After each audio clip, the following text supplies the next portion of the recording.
Welcome to Haridev life style. இன்றைக்கி நம்ம கிராமத்து ஸ்டைலில் ஒரு நாட்டுக்கோழி குழம்பு எப்படி வைக்கலான்னு பார்க்க போகிறோம். இப்போ அதுக்கு நம்ம ஃப்ரெஷ்ஷாக வறுத்து அரைச்ச மசாலா மட்டும்தான் சேர்க்க போகிறோம். வேறு எந்த மசாலும் சேர்க்க போகிறதில்ல. ஸோ எப்படி செய்யுதுன்னு பார்க்கலாம். அதுக்கு நம்ம முதல் மசாலா வறுத்துக்கலாம் வாங்க. கடாய் ஒன்று சூடு பண்ணியிருக்கேன். இப்போ அதில் 2 கிராம்பு, ஒரு ஏலக்காய், ஒரு 2 குட்டி பட்டை சேர்த்துருக்கேன். அது கூட கருவேப்பிலை.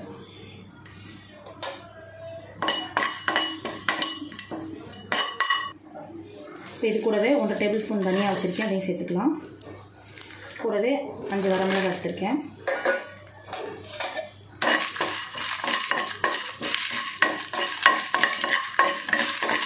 உங்களுக்கு நல்ல காரம் வேணும்னா அதுக்கு தகுந்த மாதிரி சேர்த்துக்கோங்க. எங்கள் வீட்டில் 2 பேருமே குட்டி பசங்க, ஸோ நான் பண்ணுறேன். இந்த மிளகாய் அவ்வளோ காரம் இருக்காது.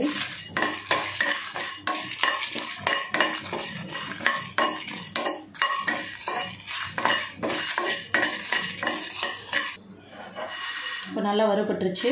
இதை நம்ம ஒரு தட்டில் சேர்த்துக்கலாம்.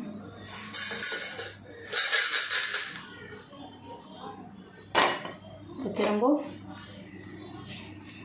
நம்ம மிளகு சேர்த்துக்கலாம்.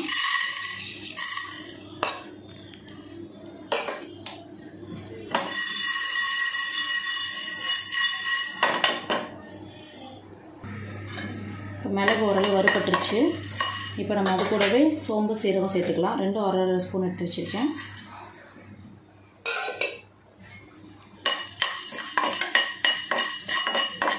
எந்த குழம்புமே நல்ல டேஸ்ட் வரணும்னா அதுக்கான ஒவ்வொரு பொருளும் நம்ம எவ்வளோ நேரம் வறுக்கணும், அது எவ்வளோ தீயில் வறுக்கணுன்றதை பொறுத்து தான் அதோட டேஸ்ட்டும் இருக்குது. அது கரெக்டான டைம் எடுத்து ப்ராசஸ் பண்ணி செஞ்சிங்கன்னா எப்போவுமே உங்கள் குழம்பு ரொம்ப ருசியாக இருக்கும். நம்ம யாருக்காக செய்கிறோம் அப்படின்றத நீங்கள் அனுபவித்து அவங்க நல்லா சாப்பிட்ணுன்னு நினச்சி செஞ்சிங்கன்னா உண்மையிலே அது ரொம்ப அட்டகாசமாக வரும். வேகமாக தீயை ரொம்ப அதிகமாக வச்சு சமைச்சிங்கன்னா கண்டிப்பாக அதோட ருசி அவ்வளோவா நல்லா இருக்காது. இந்த குழம்பு சின்ன வெங்காயம் போட்டு செஞ்சால் தான் ருசியாக இருக்குன்னா கொஞ்சம் மெனக்கெட்டு சின்ன வெங்காயமே யூஸ் பண்ணி செஞ்சு பாருங்கள். வித்தியாசம் உங்களுக்கே தெரியும். எல்லாத்துக்கும் பெரிய வெங்காயம் போட்டிங்கன்னா அதோட டேஸ்ட் நல்லா இருக்காது.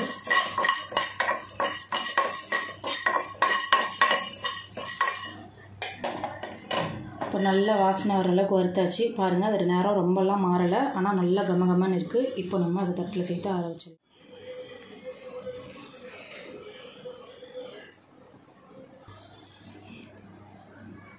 அடுத்ததாக குழம்புக்கு தேவையான வெங்காயம், பூண்டு இதெல்லாம் வதக்கி எடுத்துக்கலாம். அதுக்கு நான் ஒரு 1/2 ஸ்பூன் நல்லெண்ணெய் சேர்த்துக்கிறேன்.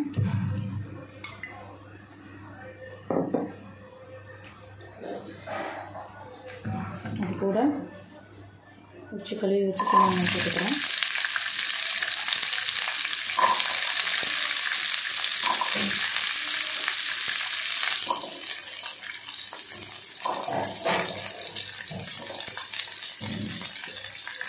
அது கூடவே ஒரு 10 பல்லு பூண்டு வச்சுருக்கேன், அதையும் சேர்த்துக்கலாம்.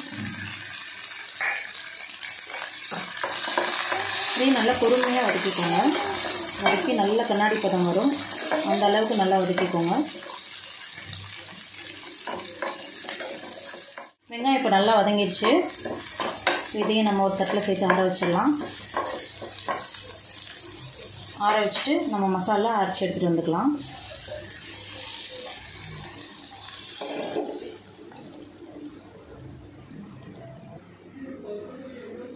இப்போ நம்ம வறுத்த மசாலா அரைச்சிட்டு வந்துட்டோம். ரொம்ப நைஸாக இருக்கணும்னு அவசியமே இல்லை. நீங்கள் இந்த அளவுக்கு கரகரன்னு அரைச்சிட்டு வந்தாலே போதும். பாருங்கள், இப்போ நம்ம வதக்கி வச்ச வெங்காயம் பூண்டையும் அப்படியே லைட்டாக ஒன்றும் பாதியாக அரைச்சிட்டு வர போகிறோம். நாட்டுக்கோழி கழுவி ரெடி பண்ணி வச்சுருக்கேன். இப்போ நம்ம குழம்பு தாளிச்சிடலாம். இதுக்கு நல்லெண்ணெய் சேர்த்துக்கலாம்.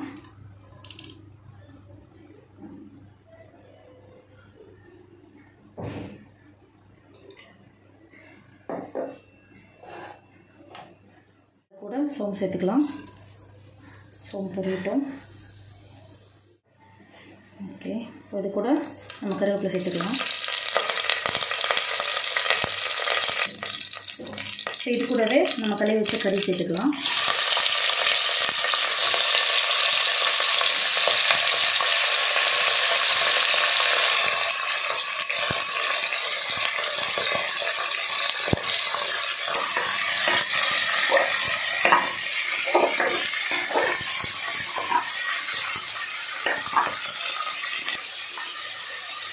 ஃபஸ்ட்டே கறி சேர்த்து நல்லா வதக்குறேன்னா நாட்டுக்கோழியில் எப்போவுமே கொழுப்பு ஜாஸ்தியாக இருக்கும். அதுவும் இது முட்டைக்கோழி, அதனால் கொழுப்பு நிறையா இருக்கும். இப்போ ஃபஸ்ட்டு நல்லா வதக்கிட்டோம்னா குழம்பு ரொம்ப ருசியாக இருக்கும். அதனால தான் இப்போ நல்லா வதக்கி விடுறேன். இது கூடவே நம்ம குழம்புக்கு தேவையான தக்காளி சேர்த்துக்கலாம்.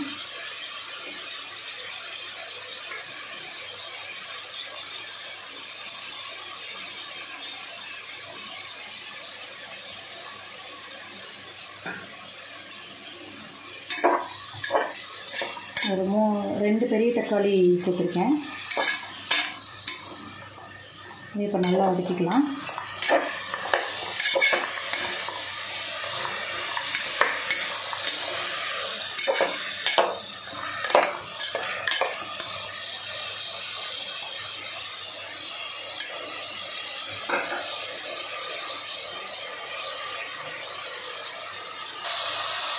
குழம்புக்கு தேவையான உப்பு சேர்த்துக்கலாம்.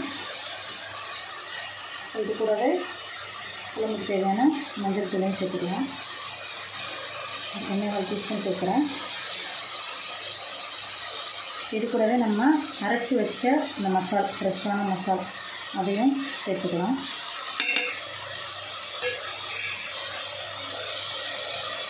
நம்ம வதக்கி அரைச்சிட்டு வந்த 1 பாதி அரைச்சிட்டு வந்த வெங்காயம் பூண்டு அதையும் தொடி போட்டுக்கலாம்.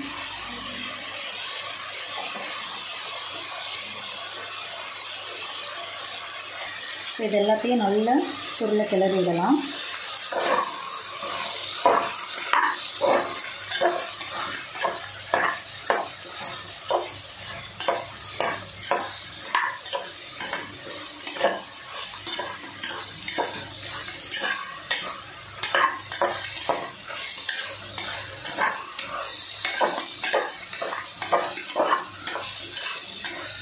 நான் இது கூட பட்டை, லவங்கம் இதெல்லாம் ரொம்ப கம்மியாக தான் சேர்த்துருக்கேன். உங்களுக்கு அந்த ஃப்ளேவர் ரொம்ப பிடிக்கும் அப்படின்னா நீங்கள் கொஞ்சம் தாராளமாக சேர்த்துக்கலாம். இல்லைனா இது கூடவே கொஞ்சம் கரம் மசாலா தூள் மட்டும் சேர்த்துக்கோங்க. எனக்கு இதுவே போதுன்றனால நான் அளவாக சேர்த்துருக்கேன்.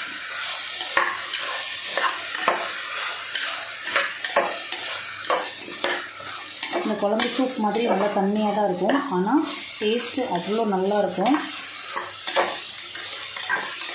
இல்லை நம்ம வறுத்தது எல்லாமே சும்மா ட்ரையாக தான் வறுத்தோம். ஸோ அதனால் இதில் நல்லா வறுபடணும். அது வரைக்கும் நல்லா ஒரு 5 நிமிஷமாவது கலந்து விட்டுட்டே இருக்கணும்.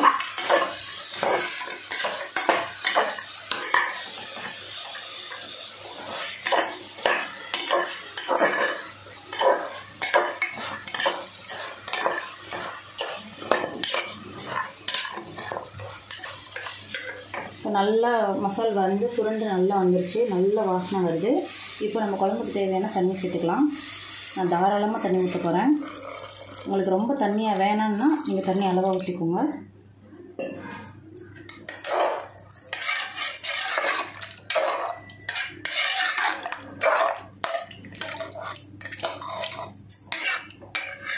இந்த ஸ்டேஜில் உங்களுக்கு உப்பு வேணும் வேணான்றதை அட்ஜஸ்ட் பண்ணி உப்பு போட்டு மூடி போட்டு ஒரு 4 விசில் நான் வைக்க போகிறேன். உங்கள் குக்கருக்கு தகுந்த மாதிரி நீங்கள் விசில் வச்சு எடுத்துக்கோங்க.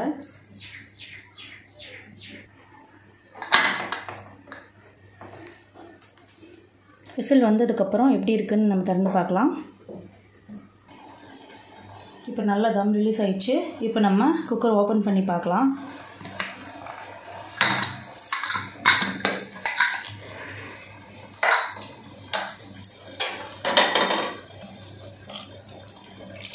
பாருங்கள், குழம்பு தண்ணியாக தான் இருக்குது. கறியெல்லாம் நல்லா வெந்துருச்சு. அது ரொம்ப சூப்பராக நல்லாயிருக்கும். நல்லா வாசனையாக செம்மையாக இருக்குது.